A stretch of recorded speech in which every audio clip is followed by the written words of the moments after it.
축복합니다. 인사하겠습니다.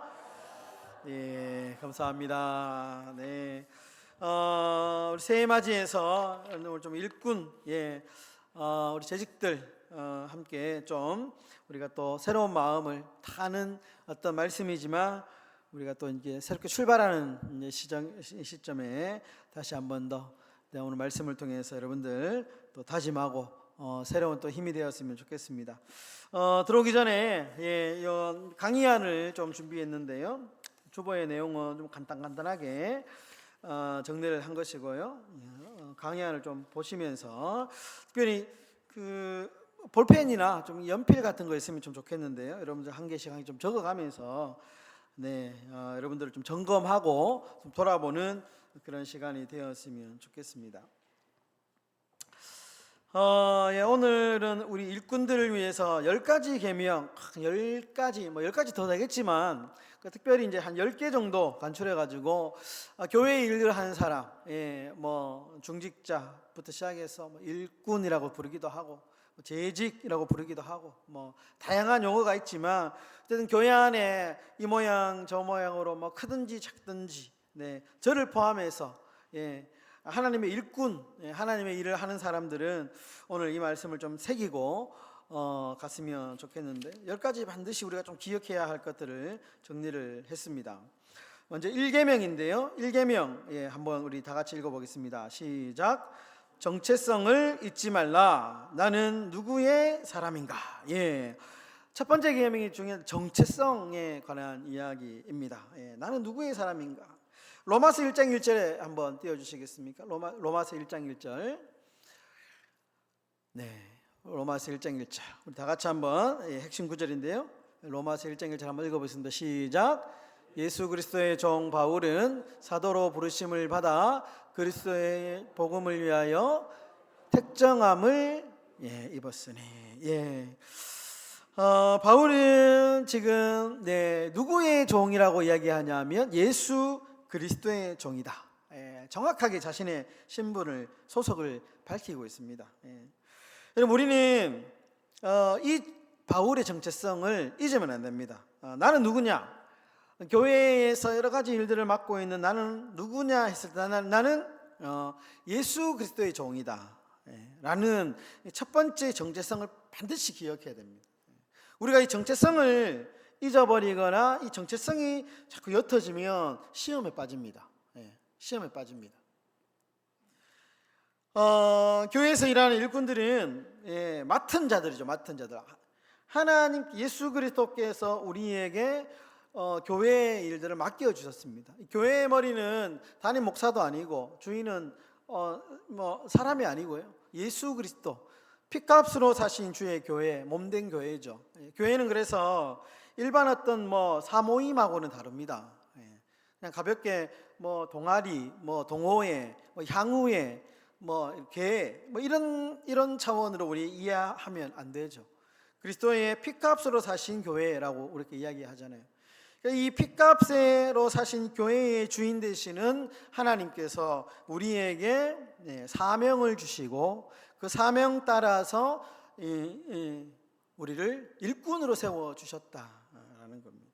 반드시 우리는 교회의 주인이 아니고 주인의 일을 맡은 사람이다. 맡은 사람이다.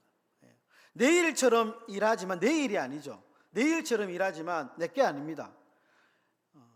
그러니까 어떤 사람은 내가 교회에 지분 얘기하시는 분들 있더라고요. 내가 교회에 이만큼 했는데 물론 귀하죠. 그러나 이제 조금 오버하면 시험 들죠. 보통 그 말을 하는 이유가 뭐냐면 내 마음이 좀 불편하다 이거예요. 내가 지금 교회에서 이렇게 내가 지금 했는데 이렇게 나를 대접한다고 이런 마음이 드는 순간 우리는 시험에 들게 됩니다. 그러니까 우리의 정체성이 뭐냐? 나는 예수 그리스도의 종이다. 그저 맡은 일을 열심히 하는 하나님의 일. 그래서 하나님 보면서 우리가 신앙생활을 해야 되겠죠. 나를 돌아보기. 내가 교회에서 가장 자주 사용하는 말은 무엇입니까? 한번 보십시오. 뭐 여러 가지 많겠지만 세 가지 정도 제가 정리를 했는데요. 여러분 교회 생활 하시면서 스스로 돌아보면 됩니다. 옆에 뭐 다른 사람 얘기할 거 없고요. 네, 나를 보면 나는 교회에서 가장 자주 사용하는 뭐냐? 뭐 일어나면 제가 하겠습니다. 예, 열심히 하겠습니다. 뭐 아니면은 왜 안 됩니까? 왜 이거 안 되고 왜 저거 안 돼? 이건 제 일이 아닙니다. 뭐 다양한 일이 있는데 여러분들은 어떤 지금 이 답에 체크가 되는지 스스로 한번 돌아보십시오. 스스로. 우리가 가능하다면 하나님께서 우리에게 일들을 맡겨주실 때 달란트가 있으니까 일을 맡기겠죠. 가능하면 제가 열심히 한번 해보겠습니다. 누구를 위해서? 하나님을 위해서, 주의 교회를 위해서 열심히 한번 해보겠습니다. 자, 이런 좀 어떤 열려 있는 마음들이 있으면 좋겠다라는 생각이 들죠. 직분이 나에게 주는 것은 무엇입니까? 여러분 직분, 일을 맡겼을 때 여러분들이 탁 드는 생각이 어떤 생각이 들까요? 책임감이 이렇게 생기는지, 아니면 영향력, 부담되는지, 불편한지, 아니면 난 아무것도 안 했는데 이런 일을 맡겨주신다고 감사한 이런 마음이 드는지 스스로 한번 우리가 한번 점검해 보면 어떨까 생각이 듭니다. 기록 내가 잊기 쉬운 나의 정체성은 무엇이냐? 우리가 잊지 말아야 될 게 나는 누구의 사람이냐? 나는 예수 그리스도의 종이다 라는 것을 우리들 꼭 기억했으면 좋겠습니다. 자, 이 계명 한번 읽어보겠습니다. 시작. 이 직분은 선택이 아니라 소명이다. 사도행전 20장 24절. 사도행전 20장 24절. 우리 다 같이 읽겠습니다. 시작. 내가 달려갈 길과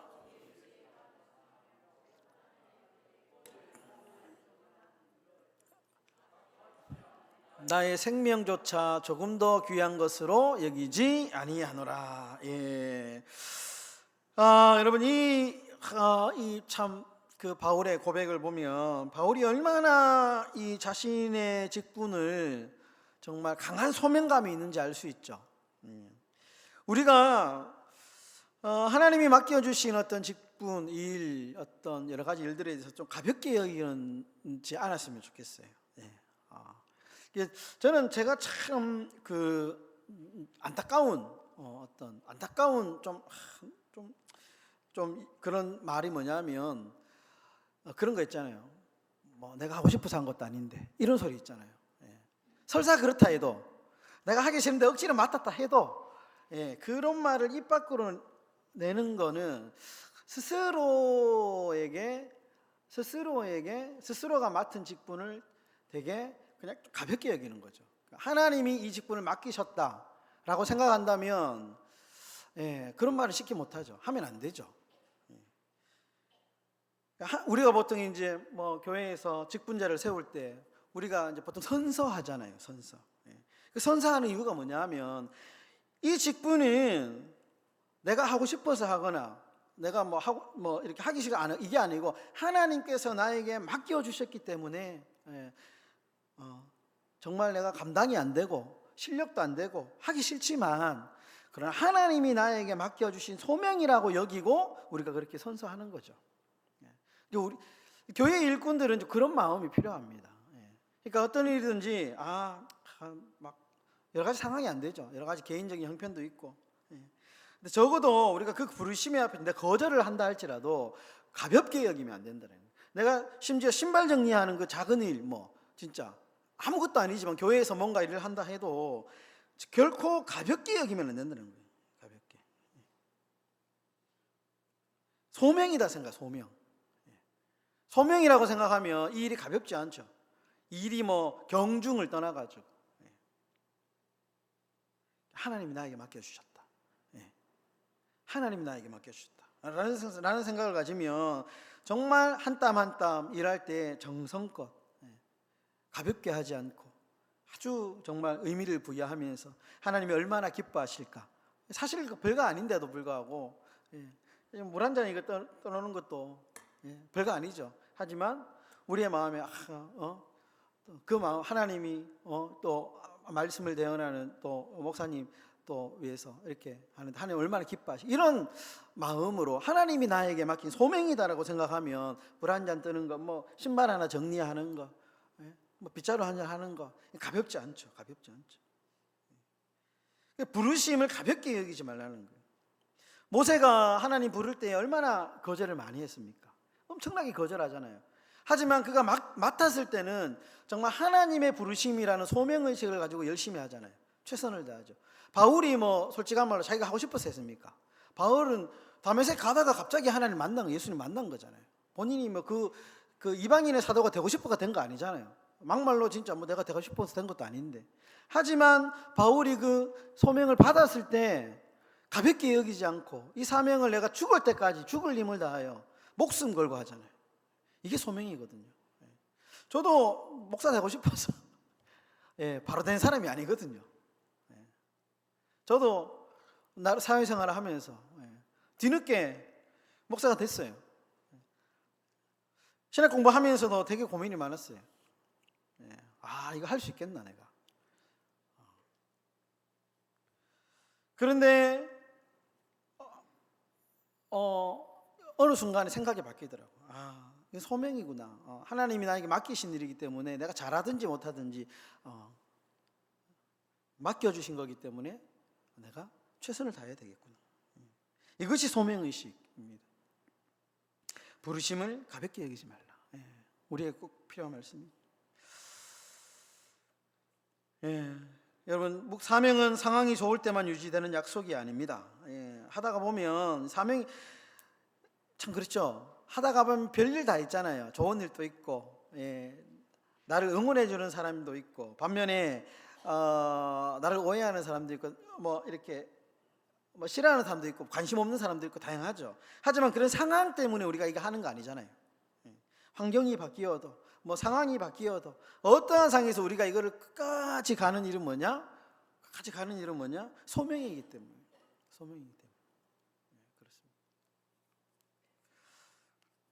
나를 돌아보기. 나는 언제 이 직분이 가장 무겁게 느껴집니까?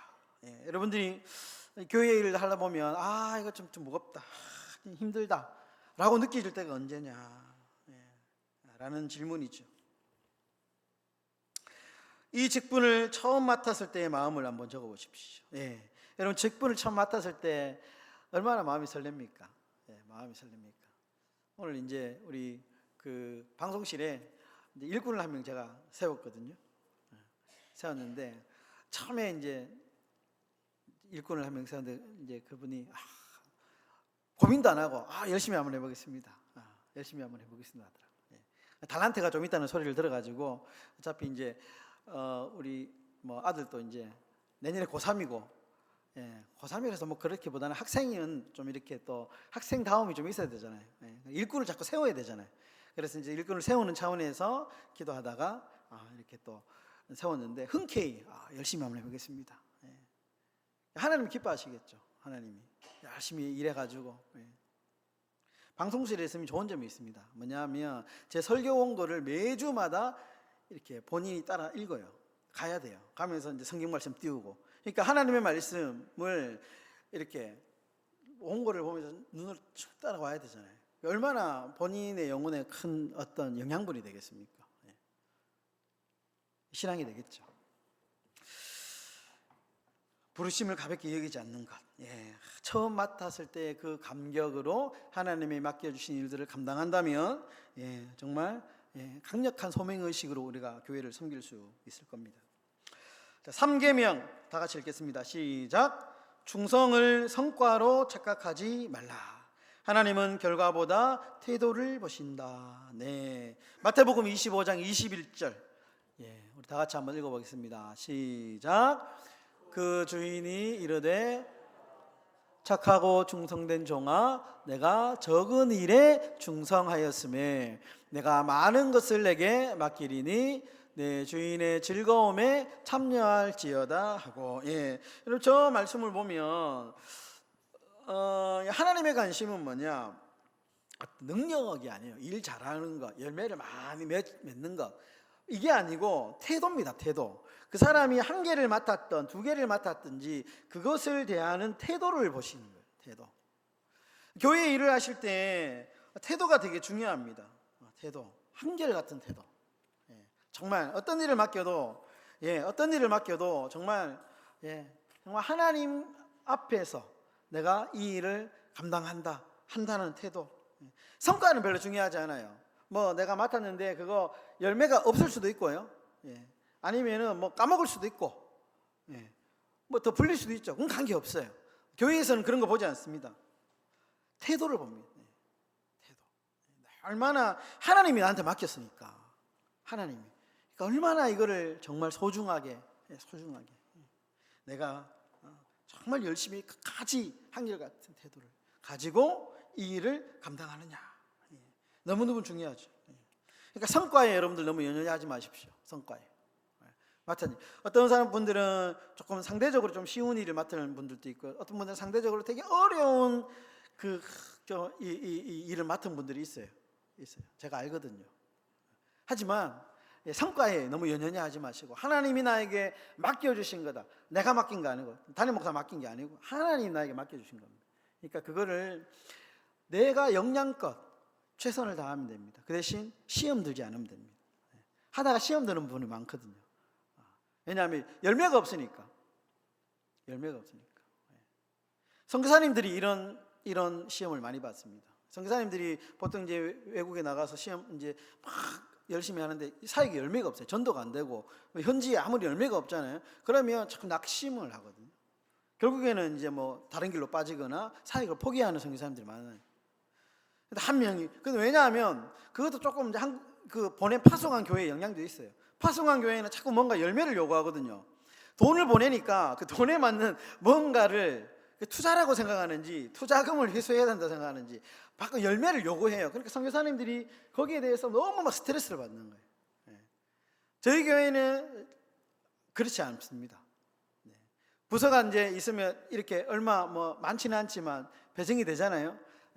그거 받았다고 해서 그거 이상으로 뭐 성과를 내라, 그런 거 없습니다. 그런 거 없습니다. 성과보다 중요한 것은 태도다.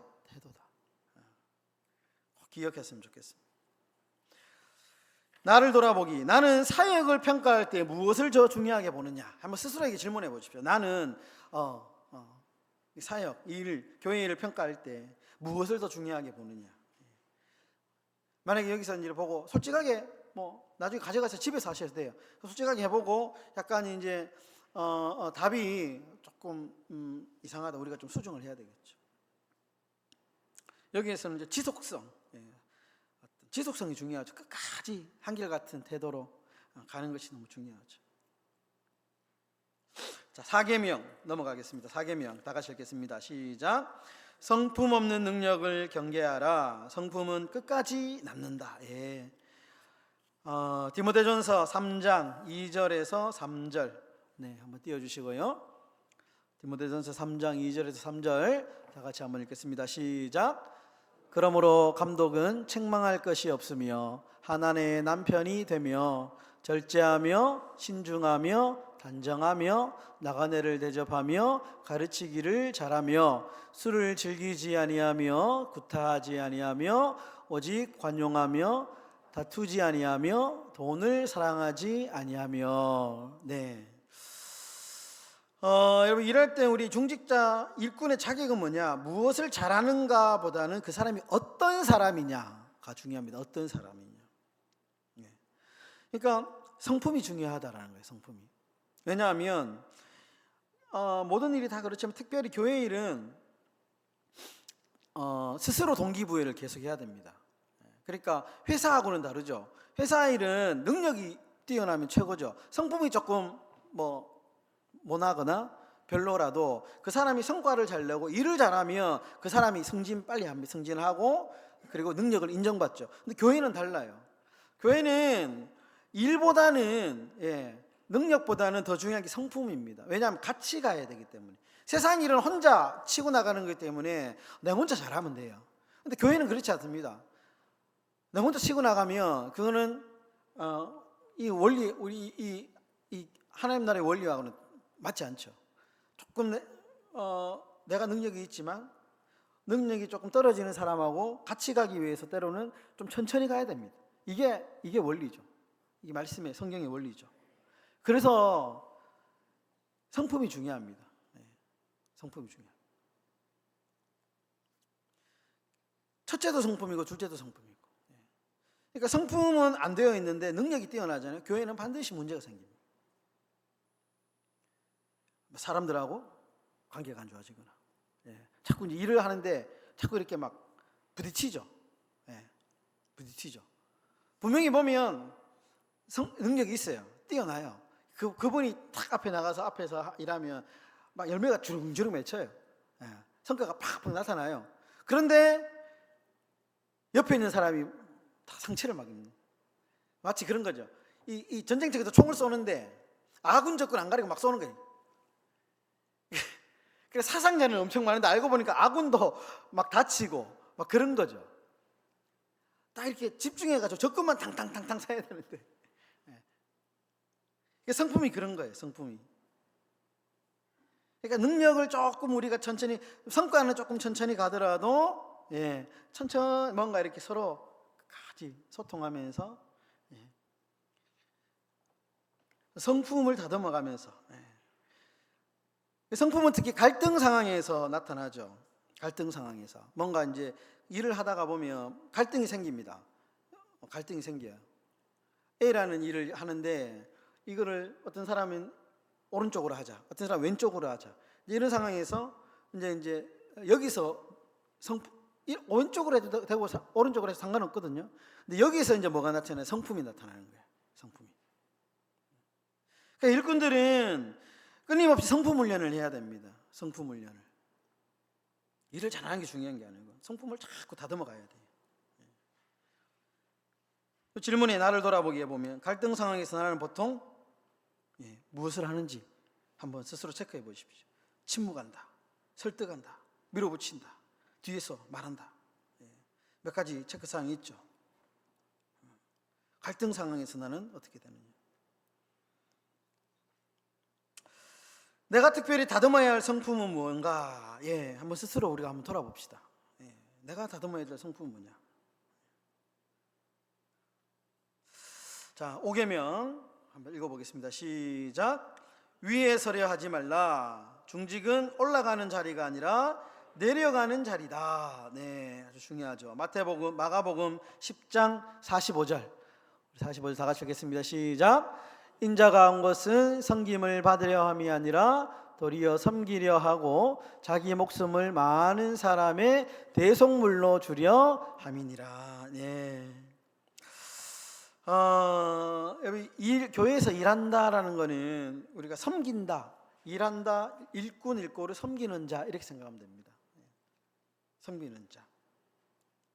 요즘에 예전에 이제 목사 세계에서 서번트 리더십, 섬기는 리더십의 세미나가 엄청 많습니다. 옛날에는 그런 어떤 이제 조금 장군 같은 리더십, 앞에서 딱 서고 나를 따르라, 이런 어떤 강력한 카리스마 있는 리더십을 원했다면, 요즘에 이제 교회들은 보통 이제 담임을 청빙하거나 이렇게 할 때 주로 보는 성품이 뭐냐?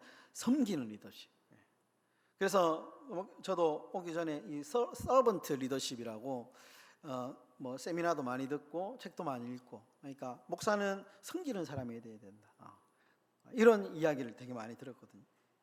그러니까 직분이 직분이 이렇게 중직이 될수록 더 겸손해져요.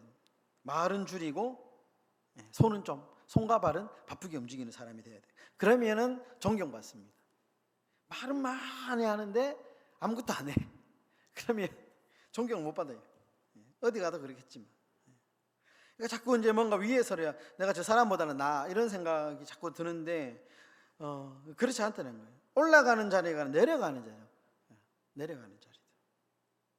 우리가 언제나 좀 뭔가 일을 맡고 난 뒤에 어떤 태도가 조금 더 겸손해지고 더 낮아지고, 힘든 일은 내가 먼저 하고, 이런 어떤 우리가 태도의 사람이 되면 좋겠다라는 것이죠. 그래서 우리가 직분을 맡은 후에 우리 태도의 변화가 어떠냐? 더 겸손해졌다, 이러면 좋죠. 더 겸손해지고 책임감의 무게를 느끼고, 나도 모르게 요구가 늘었다, 예전보다 섬김이 줄었다, 이러면 좀 곤란하죠. 위에 서려 하는 것보다는 내려, 끊임없이 밑에. 이것이 일꾼에게 너무너무 필요한 자세다. 하나님께서 지금 나에게 내려가라고 하시는 자리는 어디냐? 한번 질문해 보십시오, 스스로. 내가 더 우리 교회에 더 뭔가 섬길 수 있는 자리가 뭐냐? 많겠죠. 자, 6계명 읽겠습니다. 시작. 말보다 행동으로 대답하라. 직분은 발언권이 아니라 책임이다. 책임이다. 야고보서 1장 22절. 다 같이 읽겠습니다. 시작. 너희는 말씀을 행하는 자가 되고 듣기만 하여 자신을 속이는 자가 되지 말라. 말보다 행동이 중요하다. 행동이 중요하다. 아무래도 우리 교회에서 말을 제일 많이 하는 사람은 저죠. 제가 말 제일 많이 합니다. 그러다 보니까 너무 부담스러워요. 왜냐하면 직분은 말이 아니고 책임이기 때문에 그렇습니다. 말은 청산유리처럼 얼마든지 많이 할 수 있는데 그 말의 책임을 지기는 너무 어렵지 않습니까? 그래서 이 자리가 너무너무 무겁죠. 교회에는 옳은 말은 많아요. 맞습니다. 그러나 교회를 세우는 말은 그것은 말이 아니고 말씀을 따라 사는 행동입니다. 우리 중직들, 일꾼들은 말하는 자리에서 끝나지 않고 말한 만큼 짐을 지는 자리가 바로 중직이고 일꾼입니다. 그래서 정말 너무 엄중한 얘기죠. 말보다 행동으로 답하라. 나는 회의에서 주로 어떤 역할을 하는가 의견을 내는 사람이다. 방향을 정리하는 사람입니다. 실제로 움직이는 사람이다. 나는 어떤 역할인가? 나는 어떤 부류에 속하는가? 한번 점검해 볼 수 있고요. 요즘 내가 가장 자주 하는 말은 뭐냐? 한번 살펴보십시오. 스스로. 요즘에 내가 자주 하는 말. 한국 사람들이 제일 많이 하는 말은 아이고 죽겠다. 아이고 죽겠디. 그런 말을 많이 한답니다. 최근에 말로는 옳다고 했지만 아직 행동으로 옮기지 못한 한 가지는 무엇이냐? 한번 질문을 스스로에게 한번 해보는 것도 좋을 것 같습니다. 7계명 읽겠습니다. 시작. 혼자 일하지 말라. 교회는 개인이 아니라 공동체다. 에베소서 4장 16절 읽겠습니다. 시작. 그에게서 온 몸이 각 마디를 통하여 도움을 받음으로 연결되고 결합되어 각 지체의 분량대로 역사하며. 교회는 혼자 자라는 사람으로 세워지지 않습니다. 서로 연결될 때 비로소 교회는 성장하고 자라게 되죠. 일꾼인 중직자는 내가 다 책임지는 사람이 아니라 함께 가도록 길을 여는 사람이다 라는 겁니다. 그래서 함께 가는 거 되게 중요합니다. 도움을 잘 요청하지 못하는 사람이 있어요. 저도 보면 도움을 요청하는 게 되게 잘 못해요.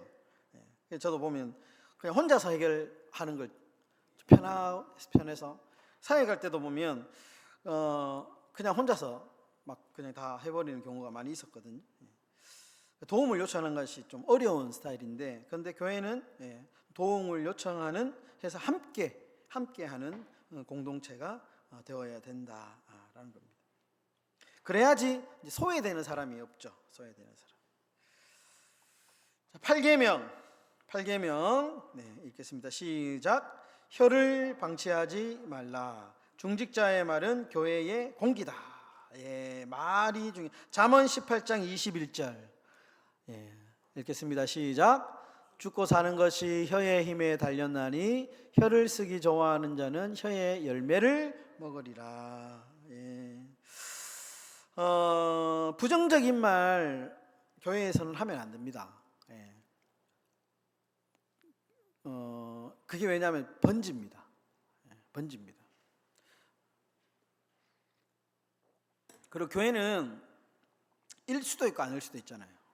아이고 이거 걱정인데 하지만 그러나 교회는 세상의 원리로 돌아가는 공동체가 아니거든요. 각 교회들마다 이제 성도들이 주니까 재정이 많이 줄잖아요. 이제 재정 때문에 이제 막 이제 부정적인 말을 하는 사람들도 있죠. 근데 교회에서는 재정이 줄고 사람이 줄어도 아이고 준다 걱정된다 이런 말 하면 안 됩니다. 하나님께서 플러스 알파가 있거든요. 그러니까 하나님께서 또 어떻게 역사하실지 모르죠. 그러니까 하나님의 일이 기대됩니다. 우리가 할 일은 뭐냐? 자꾸 부정적인 말 해가지고 분위기 이상하게 만드는 게 아니고, 그럴수록 교회 나와야죠. 나와서 아니면은 그 집에서 기도하든지, 기도해야죠. 기도. 하나님, 우리 교회 많이 어렵습니다. 요즘에 사람도 많이 없고 뭐 재정도 많이 줄고 여러 가지 어렵지만, 그러나 하나님께서 함께 하시면 교회가 일어설 줄 믿습니다. 이렇게 기도해야죠. 교회는. 근데 자꾸 뭐 이렇게 다니면서 뭐 교회가 뭐 재정이 없네, 뭐 어떠네, 뭐 사람들이 주네, 이런 말 한다고 답이 없잖아요. 답이 없어요. 그러면 아무 생각 없던 사람도 옆에 있는 사람 그런가 싶어가지고요, 더 이렇게 움츠러들어요. 마귀가 제일 좋아할 일이죠. 마귀가. 교회 줄어드는 거는 마귀가 제일 좋아합니다. 그럴수록 우리가 더 믿음으로, 더 하나님 앞에 기도하면서, 상황은 그렇다 할지라도, 그러나 알파가 있잖아요. 플러스 알파. 그럼에도 불구하고 하나님이 함께 하시면 우리는 모른다. 더 열심히 하자. 더 열심히 기도하고, 우리가 모이면 예배드리고, 정말 더 열심히 교회 섬기고, 내가 막 일당백하자, 이러한 기분으로 교회를 하면 교회가 분위기가 얼마나 밝아지겠습니까? 밝아지겠습니다. 그러니까 끊임없이 조심해야 될 것들은, 이 말은 교회의 공기입니다. 공기입니다. 어떤 교회 가면 교회가 썰렁하고 되게 막 음성해요. 막 동굴에 들어가는, 가면 동굴에. 그 왜냐하면 그 교회 분위기거든.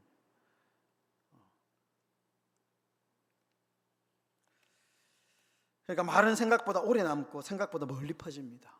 여러분들 혀를 조심해야 된다. 절대로 교회 안에서는 부정적인 말, 이상한 말, 뭐 카더라, 카더라 이런 거 있잖아요. 아니면 말고, 그런 말은 절대로 하시면 안 됩니다. 카더라, 누가 카더라, 내 눈으로 확인해도 그것만 뭐 말해야지, 누가 카더라. 교회가 빨리 망하는 길입니다. 누가 카더라 하고 부정적인 얘기하고, 뭐 자꾸 나 흠집이나 캐고 이러면 교회가 망하는 길이다. 기록. 내 말로 인해 누군가가 힘을 얻었거나 상처를 받은 기억을 한번 적어보십시오. 다 있죠. 자, 9계명으로 넘어가겠습니다. 9계명 읽겠습니다. 시작. 남는 시간을 들이지 말라. 헌신은 여유가 아니라 우선순위다. 로마서 12장 1절 이렇게 시작. 그러므로 형제들아, 내가 하나님의 모든 자비하심으로 너희를 권하느니 너희 몸을 하나님이 기뻐하시는 거룩한 산 제물로 드리라. 이는 너희가 드릴 영적 예배니라. 너희 몸을 드리라. 가장 좋은 것 드리라. 이렇게 해석할 수 있잖아요. 그러니까 남는 것 드리지 마시고요, 내가 할 수 있는 최선의 시간, 최선의 것. 옛날에 시골교회 가면 어르신들이 농사 짓다가 첫 열매 땄다고 막 목사님들한테 갖다 드리고 교회 이렇게 가지고 오잖아요. 이런 마음이거든요. 좋은 거 드리고, 가장 좋은 거 드리고 싶은 마음. 여러분, 헌신은 시간이 많아서 가능한 게 아닙니다. 시간이 아무리 많아도요, 마음이 없으면, 막 생각이 바쁘면 못합니다. 삶의 중심에 무엇을 두는가의 문제죠. 여전히 참 감사한 것은, 이제 한 번씩 금요일날 어머니가 편찮으셔가지고 시골에 갔다 왔는데, 시골교회 이제 잠깐 집사님, 오랫동안 어릴 때부터 같이 신앙생활했던 집사님을 만나 차 한잔할 시간이 있었는데, 이런 얘기 하더라고요. 자기는 월화수목, 근데 어디서 봤냐 하면 금요일인데 아침에 이제 교회다 하더라고요. 교회 왜 갔냐 하니까, 자기가 무슨 행사팀인데 기획팀의 팀장인데 뭔가 준비하려고 아침에 뭐 교회 정리하러 왔다는 거예요. 너무 참 기특하잖아요. 자기는 살면서 교회 일이 우선이래요. 우선. 내가 원래 그 사람이 그 친구가 그런 사람이 아니었는데 실행이 얼마나 좋아졌는지. 자기 일하면서 뭐 교회에 뭐 일 있으면 빨리 자기 일 해놓고 교회에 가서 교회 일을 한다. 자기는 자기 나름의 그 원칙이라고 살아가는데 참 그 마음이 너무 참 귀한 것 같아요. 요즘에 참 그렇게 살기 쉽지 않거든요. 워낙 바쁜 세상인데 교회에 뭐 이렇게 하는 거는 정말 이렇게 시간 스케줄 관리하기가 쉽지 않잖아요. 근데 이제 자기는 일단은 기준을 그렇게 세웠다는 거예요. 내가 그렇게 100%못 살아도 어쨌든 내가 남는 시간 하나님 앞에 드리는 게 아니고 내가 최선으로 내가 시간을 빼서 하겠다. 이런 마음이 너무 중요한 거죠. 그러니까 내가 이거 가능하면 한번 해볼게요. 이게 아니고 일단 내가 그거 해보고 나머지는 내가 좀 내 거는 좀 정리할게요. 이런 마음이니까 교회가 되죠. 그런 사람들하고 같이 일하면 일이 참 즐겁고 재밌죠. 내가 또 이렇게 그런 분위기에 또 이렇게 딸려가죠. 나도 그런 사람이 되는 거죠. 그러니까 여러분들 헌신은 여유가 있어서 물론 여유가 있어야 되지만 그러나 여유보다 더 중요한 것은 우선순위다. 우선순위. 나의 삶의 우선순위는 지금 어떻게 정해져 있습니까? 교회는 내 일정 속에서 어느 위치에 있습니까? 한번 좀 우리가 돌아봐야 되지 않겠습니까? 내 삶의 우선순위를 한번 적어보십시오. 자, 마지막 10계명 우리 한번 읽겠습니다. 시작. 끝까지 가는 것을 목표로 삼아라. 신앙은 완주다. 히브리서 12장 1절과 2절 다 같이 읽겠습니다. 시작. 이러므로 우리에게 구름같이 둘러싼 허다한 증인들이 있으니 모든 무거운 것과 얼매이기 쉬운 것 죄를 벗어버리고 인내로서 우리 앞에 당한 경주를 하며 믿음의 주여 또 온전하게 하시는 이인 예수를 바라보자. 그는 그 앞에 있는 기쁨을 위하여 십자가를 참으사 부끄러움을 개의치 아니하시더니 하나님 보좌 우편에 앉으셨느니라. 끝까지 신앙은 단기간의 열심이 아닙니다. 긴 시간의 신실함입니다. 그래서 신앙은 열정도 중요하지만 열정보다 더 중요한 것은 신실함입니다. 신실함. 끝까지 그 자리를 지켜내는 것, 끝까지 지켜내는 것 쉽지 않습니다. 그러나 하나님 그런 사람 기뻐하시죠. 끝까지 가는 것, 끝까지 가는 것. 저는 목표가 뭐 가능하다면 여러분들 다 천국 보내고 제가 가는 거 끝까지 한 명이 아무도 없을 때까지 내가 교회 제일 마지막에 하여튼 끝까지 어쨌든 뭐 그게 이제 개인적인 그냥 기도입니다. 단기간에 뭐 열심히 할 수 있는 건 다 할 수 있죠. 그러나 교회 일은 단기간이 단거리 경주가 아니고 마라톤입니다. 나를 돌아보기. 나는 신앙생활에서 쉽게 불타오르는 편인가 오래 버티는 편인가. 쉽지 않지만 버티는 게 이기는 겁니다. 끝까지 신신하게 한결같이 누가 뭘 하든지 내가 그 자리에서 부끄러움 없이 하나님 앞에 떳떳하다며 끝까지 그 일을 잘 감당하는 것. 신실하게 단기간에 성과가 없다 할지라도. 왜냐하면 우리의 평가는 결국에는 이 삶의 평가가 아니고 하나님의 심판대 앞에서 받는 심판이 그게 최종 심판이잖아요. 그게 평가거든요. 그러니까 우리의 평가는 우리의 결정은 항상 거기를 봐야 됩니다. 거기를. 하나님이 나를 마지막에 백보자 심판 때에 우리가 세우실 때에 나를 어떻게 평가하시냐. 그러니까 그렇게 생각한다면 우리가 어떻게 이 삶을 좀 기준을 삼고 어떻게 우리가 끝까지 목표를 삼는지 기준이 좀 나오죠. 마지막, 내가 끝까지 붙들고 가고 싶은 신앙의 태도 한 가지는 무엇이냐. 여러분 나중에 한번 집에 가서 한번 적어보십시오. 이 질문들 있잖아요. 여러분 곰곰하게 한번 생각해 보시고 시간이 없어서 짧게 간단하게 그래도 벌써 시간이 많이 지났는데 오늘 또 특별한 날이니까 오늘 조금 이렇게 시간을 썼습니다. 여러분 10가지 계명 너무너무 중요합니다. 우리 한번 10가지 계명 마지막으로 한 번 더 읽고 위에 제목만 주보보시면 딱 진하게 칠해져 있는 1계명, 2계명, 3계명, 10계명까지 한번 복창하고 우리 한번 새기는 의미에서 마치도록 하겠습니다. 다 함께 읽겠습니다. 제1계명 정체성을 잃지 말라. 나는 누구의 사람인가. 2계명 부르심을 가볍게 여기지 말라. 선택이 아니라 소명이다. 3계명 충성을 성과로 착각하지 말라. 하나님은 결과보다 태도를 보신다. 4계명 성품 없는 능력을 경계하라.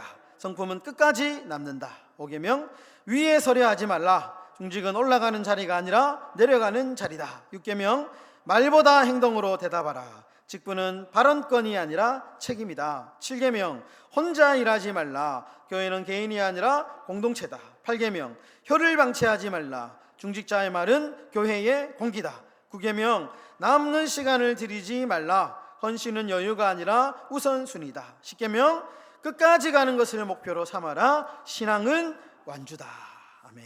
여러분들 2026년 정말 맡은 자들에게 구할 것은 충성이다 라고 하는 이 10가지 계명 기억하시면서 한 해 동안 하나님 앞에 정말 칭찬받는 그런 일꾼들 되기를 주님의 이름으로 축원합니다. 기도하겠습니다. 하나님 앞에 인정받는 일꾼 되게 하여 주시옵소서. 마땅히 우리는 그리스도의 일꾼이요 하나님의 비밀을 맡은 자이므로 맡은 자들에게 구할 것은 충성이라는 이 바울의 고백이 우리 사랑하는 행복한 교회 모든 일꾼들, 중직들, 재직들의 조건과 기준이 되게 하여 주시옵소서. 예수님의 이름으로 기도드립니다. 아멘.